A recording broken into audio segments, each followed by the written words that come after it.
Howdy folks, Nathan Adlin here with the Fast Lane car, and behind me is the 2014 Mitsubishi Outlander. And as you can see, they've gone through a lot of trouble to make it look a little mopey and sad, but there is some really good stuff under the skin. Find out what it is after this.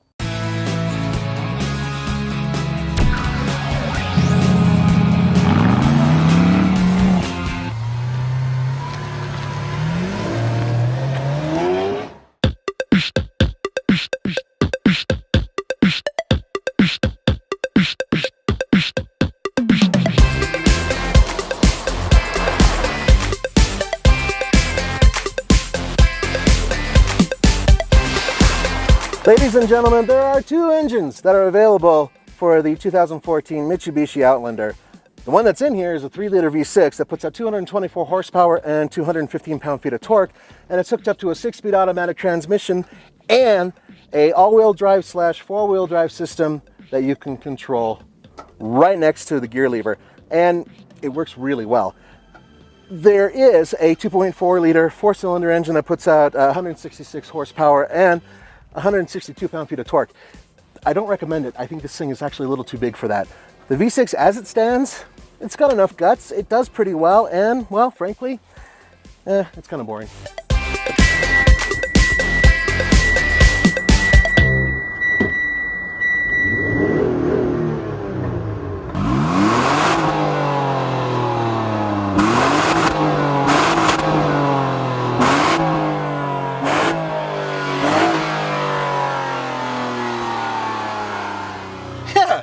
It likes to rev. Once you let it sit for a little bit, it'll actually let you go past 6,000 RPM to basically redline, which is around 65. So, I bet you're wondering about MPG. 23 miles per gallon combined. You can get up to 28 miles per gallon on the highway, and that's with the 6-speed automatic transmission. You do get a CVT with the 4-cylinder, and I believe that gets better gas mileage, but it's only, well, it's a CVT. Bottom line, it's decent. I'm getting just under 20 miles per gallon combined right now, but that's because we've been off-roading and I've been driving in a lot of streets. So overall, I think I could be averaging about what they say.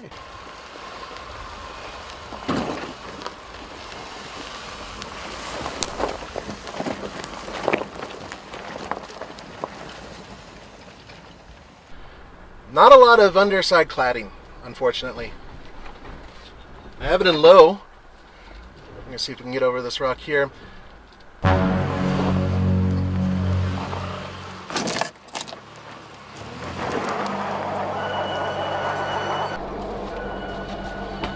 Not really, so I'm going to have to go around it.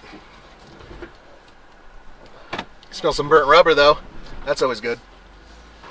Alright, so we're going to go over this.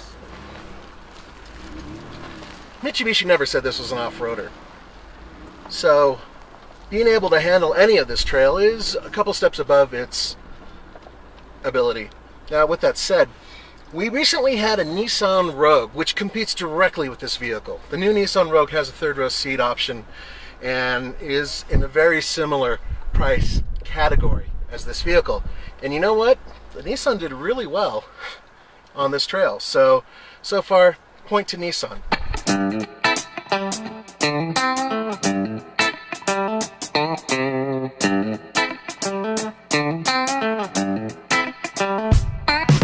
The most notable change for the 2014 Mitsubishi Outlander is the exterior design, which everything seems to kind of go down. Everything seems to kind of have a downward movement to it. So it's very opposite from the vehicle it replaces, which was up and kind of mean and kind of exciting.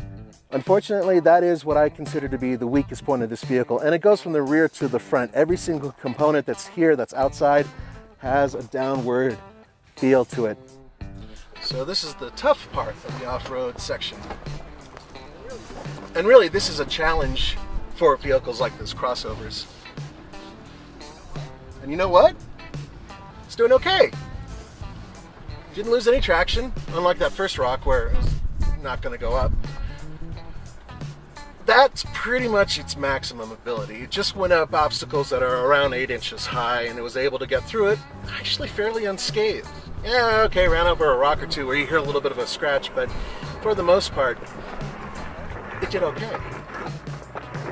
So once again, that comes back to the vehicle that I think it competes directly against, and that's the new Nissan Rogue. It did the same exact thing, and it had the same type of character going over those rocks. The Nissan felt a little squishier, which for some people is nicer when you're off-road.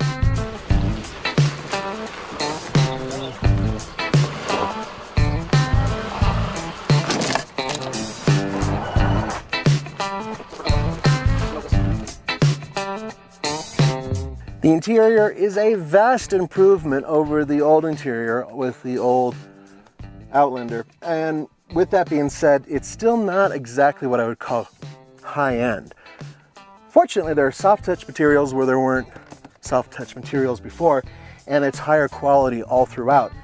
Okay, yeah, the wood doesn't look very real, and putting it in the places they put it in, frankly, kind of stands out because it's all dark in here and then boom, stands out. But at least the overall positioning of everything is logical, easy to reach, everything feels like it's decent quality. There is an issue though. The seat, if you're a big guy like me or even bigger, it's not the most comfortable seat out there. It doesn't adjust that much, and frankly, it feels like the cushion is a little short on the legs. But overall, as a regular everyday driver, it's been very comfortable, very smooth, and its ride on the highway is top notch. So sometimes we don't realize what we're doing when we're driving, how much distance we get off the ground. And this is easily a foot off the ground, and it kind of shows you articulation or lack thereof. And a lot of crossovers have the same issue. If this were a Jeep or another vehicle with the proper amount of articulation, I don't think the wheel will be off the ground at all. But this is what happens when you take a crossover off-road.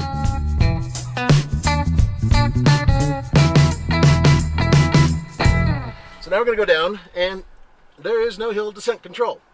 There are these lovely little paddle shifters, which make no sense to me on a lot of these types of vehicles. But it's, yeah.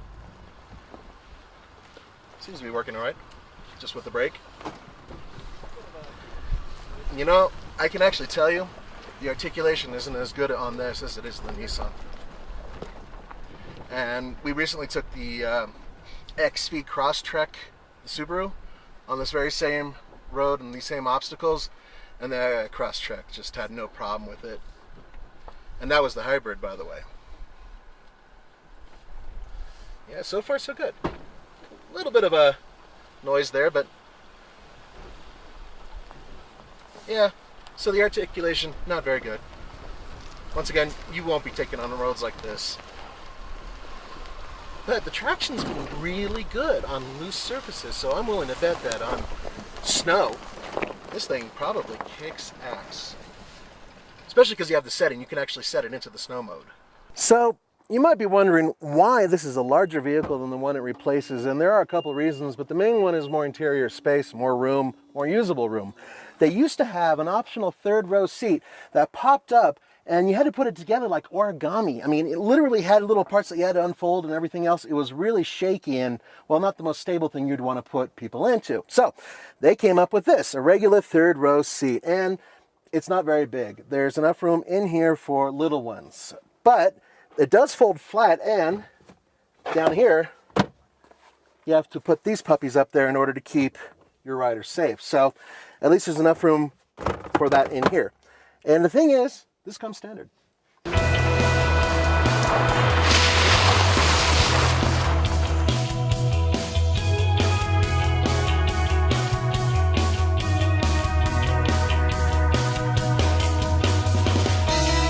So on the TFL scale of buy it, lease it, rent it, or forget it, I give this Outlander GT a lease it, and I'll tell you why. Because at $34,000, which is basically its as-tested price, you get a lot of vehicle for the money. It drives great, it's okay off-road, and it has the ability of holding more than you think it could. And my kids have been in this thing, they love it. It's easy to drive around, easy to park. It's right up there with the Nissan Rogue, I think.